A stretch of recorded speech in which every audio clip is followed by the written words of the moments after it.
Jeremy Stubbs, président du Parti conservateur britannique à Paris. Ça va? Bonsoir. Oui, oui. Hein? Oui, tout va bien. Tout va bien? Oui, je ne vois pas de problème. Vous êtes bien le seul. Rien de particulier à signaler.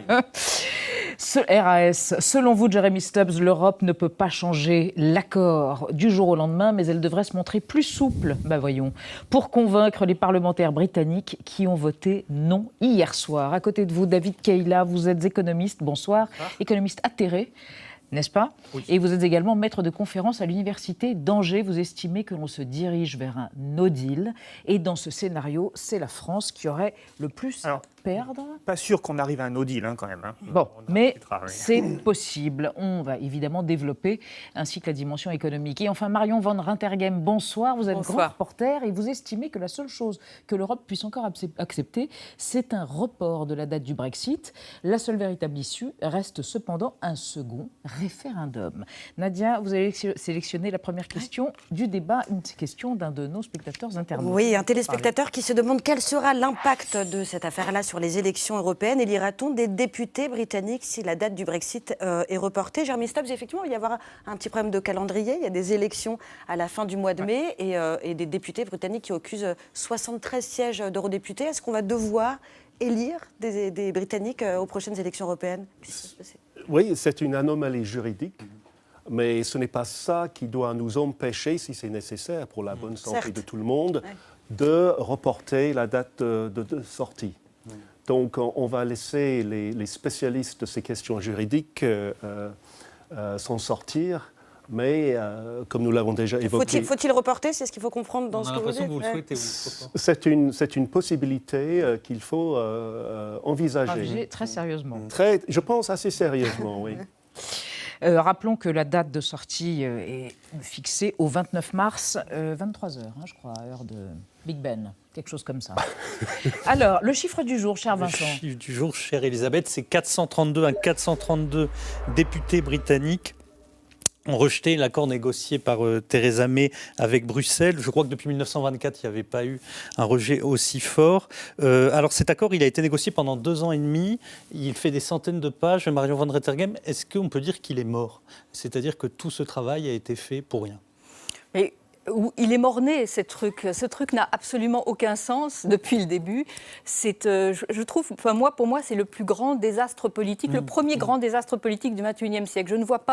Je n'ai pas en mémoire une telle succession d'absurdités depuis la première question de ce référendum, que personne ne savait ce que ça voulait dire. Donc déjà, il y a une absurdité dans la question, c'est qu'on disait quitter l'européenne, personne ne comprenait ce que ça voulait dire vraiment. Et la réponse de ceux qui ont gagné les Leavers est aussi absurde, puisqu'ils veulent tout et son contraire, c'est-à-dire qu'ils veulent quitter le marché unique, mais tout faire pour rester le plus près du marché unique. C'est une sorte de déclaration d'amour paradoxale à l'Union européenne depuis le début. Donc cet accord, à mon avis, est mort-né. Il était intrinsèquement, il ne pouvait satisfaire personne. Et je dois dire que le premier, alors, il y a beaucoup de gens qui ne l'aiment pas, mais le premier qui me l'a dit, moi, ça m'amuse parce que ça fait à peu près 2 ans que je parle d'un deuxième référendum. Par charité chrétienne, je tairai les noms de tous ceux qui m'ont rionné, mais il y en a beaucoup. Et il se trouve que maintenant, ça devient une solution plausible. Et le premier qui m'en a parlé il y a déjà 2 ans, mais en le théorisant vraiment très concrètement et très clairement, c'était Tony Blair, qui définissait précisément pourquoi Theresa May ne pouvait pas avoir d'accord dans son cabinet, pourquoi il ne pouvait pas y avoir d'accord au Parlement entre ceux qui veulent un Brexit totalement dur, ceux qui veulent un Brexit un peu mou et ceux qui n'en veulent pas du tout. Et Tony Blair le résume assez bien en disant c'est pointless ou painful. C'est-à-dire que si on part, ça fait vraiment très mal. Et si on part un peu, à quoi ça sert? Ça n'a pas de sens. Et donc, David Kayla, il va falloir trouver un deuxième accord en quelques jours, alors qu'on a mis 2 ans et demi à trouver un mauvais accord? Non, alors oui, moi je suis d'accord, c'est un mauvais accord, en particulier pour la partie britannique, parce qu'il y a eu une forme d'humiliation de Theresa May au sommet de Salzbourg. Vous voulez dire, elle s'est faite humilier? Ah bah oui, clairement. Enfin, elle arrive avec des propositions, on n'a même pas lu ces propositions, on a dit non, de toute façon, voilà, ça va. Il faudra, parce que l'accord actuel il est là, il y aura donc une période de transition dans laquelle les Britanniques ne pourront plus avoir droit au chapitre et en même temps devront payer pour l'accès, un peu à la norvégienne, pour l'accès au marché unique. Et puis après, il y a l'accord final. Mais en fait, il y a déjà un protocole sur l'Irlande qui dit en gros que le Royaume-Uni devra rester dans l'union douanière, c'est-à-dire qu'il ne pourra pas nouer d'accords commerciaux Il devra respecter un certain nombre de règles pour éviter le dumping, à la fois en Irlande du Nord, qui sera encore soumise totalement aux règles du marché unique telles qu'elles existent aujourd'hui, donc il n'y aura pas de changement pour l'Irlande du Nord. Et pour le reste du Royaume-Uni, il y aura des règles les règles européennes continueront de s'appliquer et ne pourront pas les changer. Donc ça veut dire que l'idée du leave, c'est-à-dire on va retrouver la souveraineté, on va refaire une Royaume-Uni global qui va permettre de négocier des accords commerciaux, tout ça c'est terminé. Et c'est terminé jusqu'au bout parce que le Royaume-Uni ne pourra pas sortir de l'union douanière sans accord des 27. C'est ça le problème en fait. Sur les 5 jours ouvrés qui restent à Theresa May pour trouver une solution d'ici lundi, vous y croyez? 3 jours. 3 jours. 3 jours, mais Si, oui, le- comme le- vous dites, c'est jusqu'à lundi. Il n'y aura pas de miracle d'ici là. Elle ne peut que revenir avec quelques moyens de prolonger encore pour gagner du temps. Le problème, c'est que cet accord aurait pu naître et vivre, sauf qu'il y a ce backstop, le filet de C'est quoi le sécurité. backstop? Vous nous rappelez ce Comme que c'est que le David backstop? l'a expliqué tout à l'heure. Ouais. Et le problème, c'est que ça veut dire que, comme vous l'avez dit, le Royaume-Uni ne pourra pas sortir de cette union douanière sans l'accord de l'Union européenne. Et là, on demande aux Britanniques, aux parlementaires britanniques, de faire confiance à messieurs Juncker et Tusk. Barnier, Tusk, Tusk et autres. Commission européenne. Macron, qui avait déjà menacé en novembre d'utiliser ce backstop pour avoir accès, pour garantir l'accès à la pêche britannique. Voilà la pêche. Donc, la question, c'est est-ce qu'on peut leur faire confiance? Moi, je ne sais pas si j'achèterais une voiture d'occasion à ces messieurs-là sans des garanties très fortes. Marion Van Dreterium, Moi, je n'achèterais pas une voiture vous pouvez d'occasion nous, britannique. nous expliquer en quelques mots ce qu'est précisément ce backstop qui est central dans ce désaccord, mais qui est parfois un peu flou dans les esprits? C'est compliqué. C'est en effet ce qu'ils appellent on a traduit ça par filet de sécurité, c'est-à-dire que on limite dans le temps. Les Anglais voudraient qu'on limite dans le temps le moment où on déciderait, si aucune solution n'est trouvée pour interdire une frontière entre l'Irlande du Nord et l'Irlande du Sud, ce qui est la hantise de tout le monde. Frontière physique. Une frontière physique, de rétablir une frontière physique et donc potentiellement renouer avec cette guerre civile qu'on a mis tant de temps à estomper et à annuler. Donc pour éviter ça, on s'est dit, on considère qu'on laisse l'Irlande du Nord dans le marché unique, dans l'union douanière, le temps qu'une solution soit trouvée. Et donc c'est vrai que ça laisse les mains ça laisse la main aux Européens de décider, etc. Donc en fait, la grande hantise des Européens, c'est de reconstituer une frontière. La grande hantise des Britanniques, c'est de constituer une frontière entre l'Irlande du Nord et la Grande-Bretagne. Ben justement, le Royaume des Unis, on en parle. Oui, la hantise de Theresa May, c'est aussi un Royaume-Uni désuni, parce qu'elle a vraiment tout essayé. On l'a entendu lundi après-midi dégainer un nouvel argument, celui de la désintégration du Royaume-Uni. Elle paraissait presque émue quand elle a brandi le spectre d'impossible démantèlement du territoire en cas de no deal, c'est-à-dire l'indépendance de l'Écosse et la réunification de l'île d'Irlande sous la bannière de Dublin. Donc on le sait, effectivement, la République d'Irlande, elle est et elle reste dans l'Union européenne. Or, les habitants d'Irlande du Nord, qui fait partie du Royaume, ils étaient défavorables au Brexit. Ils avaient voté à 56% pour le maintien dans le giron européen. C'est une tendance qui s'est accentuée. Ils sont aujourd'hui 69%. C'est-à-dire qu'une réunification, elle est envisageable et elle est même techniquement possible, puisqu'un référendum sur le rattachement aux voisins du Sud, c'est exactement ce qui est prévu dans les accords de paix du vendredi 5 qui avait mis fin à la guerre civile en 98. Et finalement, ce qui pourrait vraiment prendre le large et le plus tôt possible, ce serait bien les Écossais, puisque eux aussi, ils ont voté pour le maintien dans l'Union européenne en 2016, encore plus massivement que les Irlandais. Et la première ministre, qui s'appelle Nicola Sturgeon, elle fait planer, on l'entend, la menace d'une indépendance de l'Écosse. En 2014, les Écossais avaient voté contre, mais ça s'est vraiment joué à un cheveu près. Et en tout cas, malgré tout, Londres aurait beaucoup à perdre sans l'Écosse. Le drapeau, déjà, il faudrait le changer tout simplement. Et si on enlève le bleu de l'Union Jack, ça ressemblerait à ça. La superficie également, parce que sans l'Écosse, le Royaume perd un tiers de son territoire. C'est quand même une grosse amputation. Il perdrait également 9% du PIB, 96% du pétrole Et on sait également que la flotte de dissuasion nucléaire britannique, elle est basée en Écosse, donc il faudra peut-être la localiser ailleurs à un moment donné. David Kella, est-ce que Theresa May a raison de s'inquiéter? Et effectivement, ce risque de Royaume-Uni et des Unis est crédible. Il pourrait se passer ça? Alors, là, pour le coup, je ne suis pas spécialiste de ce qui peut se passer au Royaume-Uni. Concrètement, on n'en sait rien. Ce qui est vrai, c'est que le Royaume-Uni est quand même dans une position difficile à tenir en raison de la difficulté qu'il a eue à négocier un accord qui soit acceptable, on voit bien, par le Parlement. Et moi je me pose aussi la question on peut aussi poser la question inverse, c'est-à-dire l'Union européenne a toujours été unie dans ses négociations, a toujours montré un front uni. Ce qui est une bonne nouvelle, parce que ce n'est pas le cas sur les précédentes Oui et non, parce que moi ce que je vois, c'est que ce front uni, il débouche sur un accord qui en fait n'est pas accepté par la partie britannique et qui du coup menace effectivement d'un no deal. Alors, je ne suis pas sûr que le no deal arrive, parce que je pense que c'est une catastrophe pour tout le monde, et en premier pour les Britanniques, donc on va peut-être trouver un problème, mais une manière de s'en sortir. Ouais. Mais la manière de s'en sortir va être peut-être pour le Royaume-Uni de ne pas respecter l'accord signé. Et ça, je pense que les Européens, ils ont pas conscience de ça. Et cette unité qu'ils ont montrée lors des négociations, c'est un peu ce qu'ils ont montré à la Grèce en 2015, c'est-à-dire, on vous impose un accord. Ce n'est pas politiquement soutenable pour votre population, mais on va quand même l'imposer. Et là-dessus, Theresa May, en fait, elle a dû signer un truc auquel, en fait, personne ne croit dans le Royaume-Uni. Et moi, je ne comprends pas pourquoi est-ce que l'Union européenne ne parvient pas à négocier véritablement, c'est-à-dire faire du politique. C'est-à-dire, il ne s'agit pas de dire, comme le dit Tusk aujourd'hui, eh bien, c'est le seul accord possible. Hein, la politique, c'est pas seulement l'art du possible, c'est aussi d'essayer de rendre possible ce qui est nécessaire. Mais vous risquez d'être exaucé. On va écouter quelqu'un qui voudrait bien qu'on recommence à négocier. Dans l'heure, le président de la République a parlé pendant 7 heures, devant 600 maires. Et dans ce très très long dialogue, il a parlé du Brexit. On le regarde. Ils nous disent, on va essayer, à mon avis c'est ce qu'ils vont faire, je les connais un peu, on va essayer d'améliorer ce qu'on peut obtenir des Européens et on va revenir faire le vote. Là on regardera, peut-être qu'on peut améliorer 1 ou 2 points, je ne crois pas tellement, parce qu'on a été au bout de ce qu'on pouvait faire dans l'accord. Et on ne va pas, pour essayer de régler un problème de politique intérieure britannique, ne pas défendre les intérêts des Européens. Jérémy Stubbs, vous pensez que Theresa May va aller essayer de renégocier avec les Européens et d'obtenir quelques concessions? Ce qui est sûr, c'est que si jamais un jour il y a un accord, il faut maintenant que ce soit un accord différent et que ça plaise aux Européens ou non. On a parlé de l'Irlande et la réunification de l'Irlande n'est ni probable ni nécessaire parce qu'il n'y a pas de frontière en ce moment. Mais s'il y a une sortie sans accord, cette frontière deviendra immédiatement un problème. Alors le problème, vous l'aurez. Nous l'aurons.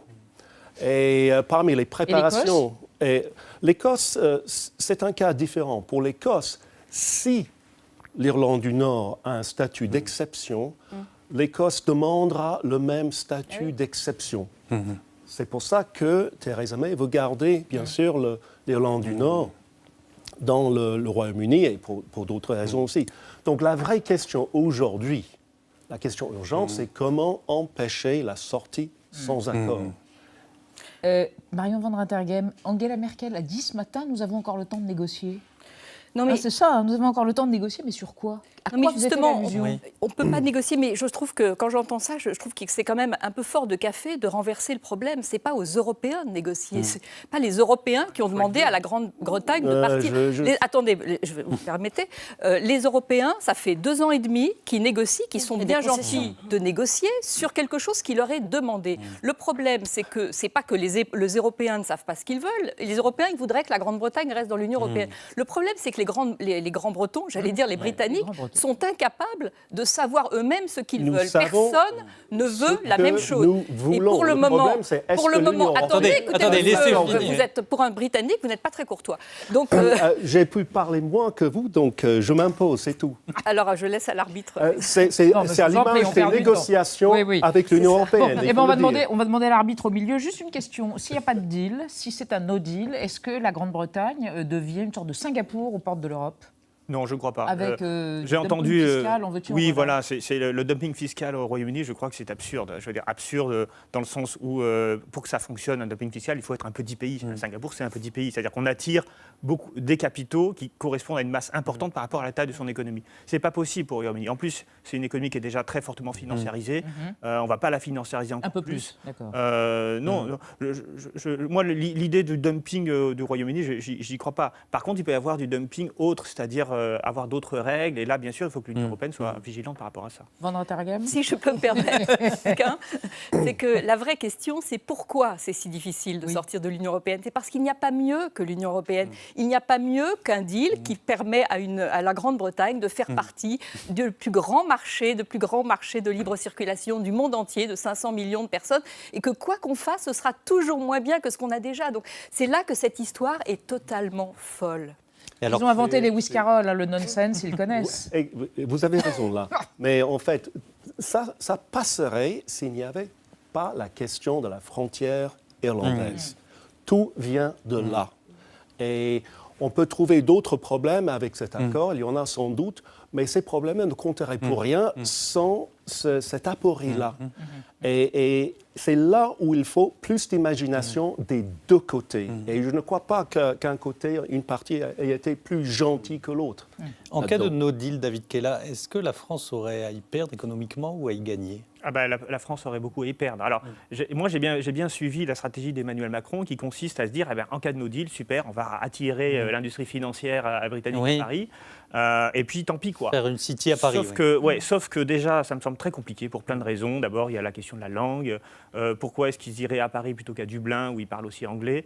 Par ailleurs, le Royaume-Uni, il n'est pas du tout dit qu'il ne... Enfin, je veux dire, on a des places financières extrêmement puissantes qui ne sont pas dans l'Union européenne. Donc, la City pourrait toujours continuer d'exister.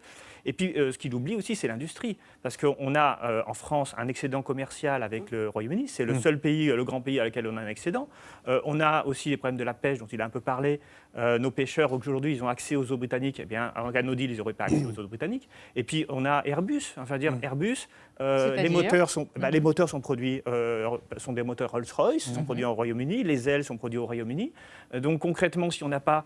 s'il y a un no deal, en fait, qu'est-ce qui va se passer ? Il va y avoir un blocage. Je veux dire, il va y avoir... bien sûr qu'il va pouvoir... les marchandises pourront circuler après. On a des marchandises qui circulent avec des pays qui ne sont pas dans le marché unique. Mais il va falloir réinstaurer des systèmes aux frontières. Ça va être très compliqué, très long. Et ça va être totalement désorganisé. Airbus et un certain nombre d'autres industriels français. Donc moi, je pense que faire le pari de la finance contre l'industrie, je ne pense pas que ce soit un bon pari. Alors, on va s'intéresser à un personnage absolument clé de la démocratie britannique. Il s'appelle Mr. Speaker. C'est le président de l'Assemblée, en l'occurrence John Bercow, qui a la taille d'un jockey, l'énergie d'un jockey, 1m68, et qui domine des débats de plus en plus agités. C'est pas vous qui allez dire le contraire, Jeremy Stubbs. Son portrait enchanté, littéralement par Thibault Nolte. Ils ont fait preuve d'engagement et méritent bien quelques encouragements. Tandis que le sort du Brexit est incertain, le président de la Chambre basse du Parlement britannique se fait arbitre des élégances. Alors faut-il anoblir John Bercow ? Depuis près de 10 ans, John Bercow est le speaker de la Chambre des communes à Londres, équivalent de notre président de l'Assemblée. Un rôle décisif à l'heure du Brexit, puisqu'il a la faculté de sélectionner les amendements déposés, 6 parmi des milliers. Johnny est connu pour sa petite taille et sa grande gueule. Pour obtenir silence, il braille « Oh, Dieu !» ou son glissement politique. Du Monday Club de sa jeunesse, dont un slogan était « Pendez Mandela », il chavire vers une droite moins rance et épouse même une gauchiste. Je sais pas comment j'ai pu tomber amoureuse de toi. Un juif roumain raciste. C'est l'ambiguïté, c'est séduisant. Non, pas du tout. C'est un mystère que je m'explique pas. Sa femme est pro-européenne, affiche un autocollant « Brexit mes couilles » sur son pare-brise, a été candidate à plusieurs émissions de télé-réalité, a posé nue sous un drap devant Westminster, admet l'avoir trompé avec son cousin et se définit comme une horrible épouse. Je suis horrible. Mais non. Cette photo ridicule. Non. Ton cousin, quand même. Oh. Tu savais que ce sont ces couilles dont il est question sur mon autocollant ? John, lui, a trempé dans le scandale des notes de frais où certains élus se faisaient rembourser boîtes d'allumettes et pâtés pour chiens. Il a aussi été accusé de harcèlement moral par 2 anciens subordonnés. Mais ça, c'était avant. Désormais, Johnny s'en va en guerre contre Teresa et il lui fait mal, Johnny.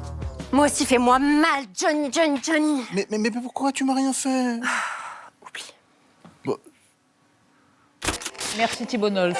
Vincent. Marion Van Rettegem, on est à 5 ans, je vais dire à 50, à 10 semaines du 29 mars, pardon, excusez-moi. Un vœu pieux. Quels sont les ports de sortie selon vous? Est-ce qu'il vaut mieux un report ou un nouveau référendum? De toute façon, un nouveau référendum suppose un report. Donc, Oui. moi, personnellement, je ne vois pas comment on peut s'en sortir sans report. Dans un délai si court. Dans un délai si court. Et en tout cas, si on peut y avoir une morale de cette histoire, un point positif, c'est de montrer aux Frexiteurs français à quel point... À ceux qui souhaitent, et à ceux qui souhaitent la sortie de l'Union européenne, que 70 ans de liens tissés, ça ne se défait pas comme ça, qu'on ne part pas avec son baluchon, et que, voilà, que c'est très compliqué, et que dans le monde qui vient, avec la Chine qui est arrivée, les États-Unis qui ne sont plus nos alliés, la Russie qui ne nous veut pas du bien, il n'y a rien de plus, pour taking back control, comme les Anglais veulent le dire. On ne peut avoir le contrôle de soi-même que dans une Union européenne forte. Comme disaient les trois mousquetaires, tous pour un et un pour tous. Voilà. Jeremy Stubbs, un nouveau référendum? C'est concevable. Le problème, c'est qu'il y a une majorité au Parlement contre une sortie sans accord, mais il n'y a pas de majorité au Parlement pour un référendum. Exact. Et la grande question, c'est quelle serait la question posée? Et personne n'a vraiment donné de vrai... Et quelle devrait être la question? Voilà. Les questions, ce serait Remain ou le deal de May ou Brexit pur. Voilà, il faudrait une série de possibilités et on coche les deux qu'on aime le plus, etc. C'est un peu compliqué. Ça me paraît extrêmement risqué parce que s'il y a un référendum et que c'est le livre qui gagne, parce que c'est possible. Ce sera là. Mais là, ce sera un deal. Oui, mais il votera en connaissance de cause. Cette fois, pour le coup, on n'en parlera plus. Oui, d'accord, mais enfin, on en reparle la semaine prochaine. Sur les Français et sur tout le monde. Moi, je pense pas qu'il y aura de véritable prolongation parce qu'il y a eu déjà de nombreuses négociations. Très bien, très bien. Je vous coupe le soufflet.